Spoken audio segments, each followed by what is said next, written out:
Let's start our class 6 subject English text. आज हम आपको चैप्टर 3 एक्सप्लेन करेंगे। चैप्टर 3 का नेम है टारोज रिवॉर्ड। इस स्टोरी में आपको यह बताया गया, देखिए, this is a story about the thoughtful and loving son. He works hard to fulfill his parents' wishes and gets some unexpected help. इस स्टोरी में आपको एक थॉटफुल लविंग सन के बारे में बताया गया है जो अपने पेरेंट्स की सभी विशेष को कंप्लीट करना चाहता है और उनकी हेल्प करना चाहता है। तो देखिए, फर्स्ट पैराग्राफ में दिया है, a young woodcutter named Taro lived with his mother and father on a lonely hillside। एक यंग वुड कटर है जिसका नेम टारो है। वह अपने मदर और फादर के साथ पहाड़ियों पर अकेले रहते हैं। All day long he chopped would in the forest. पूरे दिन वह फॉरेस्ट में लकड़ियों को काटता रहता है।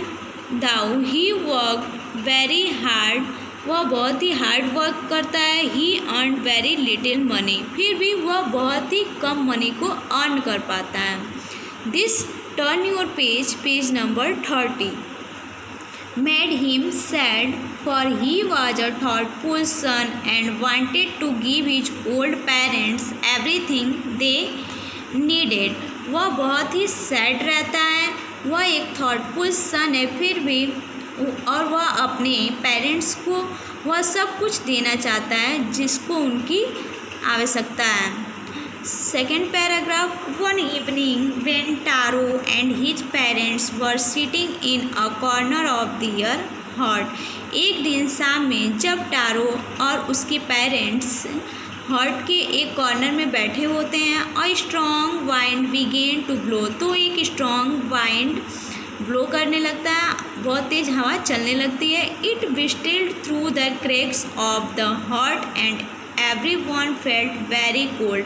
तो हट का जो थोड़ा सा क्रैक हुआ रहता है वहाँ से जो हवाएं होती हैं वो अंदर आती हैं, जिससे सभी लोग ठंड महसूस करते हैं। Suddenly Taro's father said. Suddenly उसके फादर उससे बोलते हैं, I wished had a cup of shake. मुझे एक कप शेक पीने की इच्छा हो रही है। It would warm me and do my old heart good. यह मुझे वार्म करेगा और मेरे ओल्ड हार्ट को सुकून देगा। Third paragraph, this made Taro sadder than ever of the hot warming drink called shake was very expensive।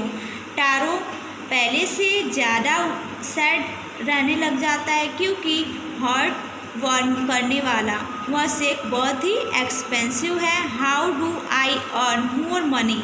मैं अधिक से अधिक पैसे कैसे कमाऊँगा। He asked himself. वह खुद से पूछता है, how do I get a little sake for my poor old father. किस प्रकार मैं अपने ओल्ड फादर के लिए थोड़ा सा सैक प्राप्त कर सकूँगा। He decided to work harder than before. वह डिसाइड करता है कि मैं पहले से ज़्यादा हार्ड वर्क करूँगा। Next morning Taro jumped out the bed earlier than usual and made his way to the forest। अगले दिन वह और भी जल्दी उठता है और फॉरेस्ट में चला जाता है और लकड़ियों को काटता है। He chopped and cut as the sun climbed। जब तक कि सूर्य नहीं निकल जाता है तब तक वह लकड़ियों को काटता रहता है। And soon he was so warm। और बहुत जल्द ही वह बहुत ही गर्म हो जाता है। That he had to take off his jacket. और वह अपना जैकेट उतार देता है। His mouth was dry. उसका जो माउथ होता है वह ड्राई हो गया रहता है, सूख गया रहता है। And his face was wet with sweat. और उसका जो फेस होता है वो पसीने से भीग गया होता है। My poor old father he thought if only he was as warm as I. उसने यह थिंकिंग किया कि काश इतनी गर्मी का एहसास मेरे पिताजी को भी होता जितना कि मैं कर रहा हूँ।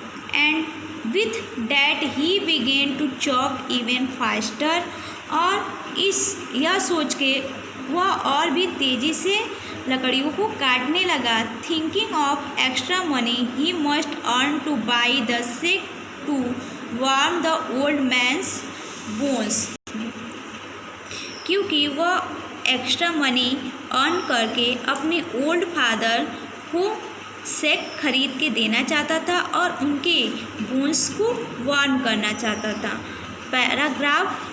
फिफ्थ पैराग्राफ पे देखते हैं। Then suddenly Taro stopped chopping, और वह अचानक से लकड़ियाँ काटना क्या कर देता है, रोक देता है। What was that sound he heard, could it possibly be rushing water. तब वह जब लकड़ी काटना बंद कर देता है तो वह देखता है कि क्या यह पॉसिबल है कि यह एक पानी की आवाज़ है। Taro could not remember ever seeing or hearing a rushing stream in the part of the forest। उसने पहले कभी नहीं सुना होता है कि जंगल के इस पार्ट में कोई नदी बहती है। He was thirsty, वह बहुत प्यासा होता है। The axe dropped out of his hand and he ran in the direction of the sound।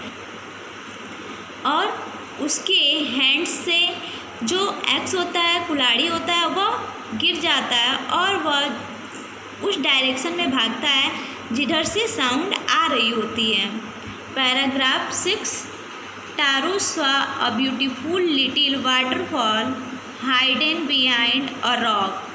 Tarot एक ब्यूटीफुल वाटरफॉल को देखता है जो रॉक यानी कि चट्टान के पीछे से बह रही होती है।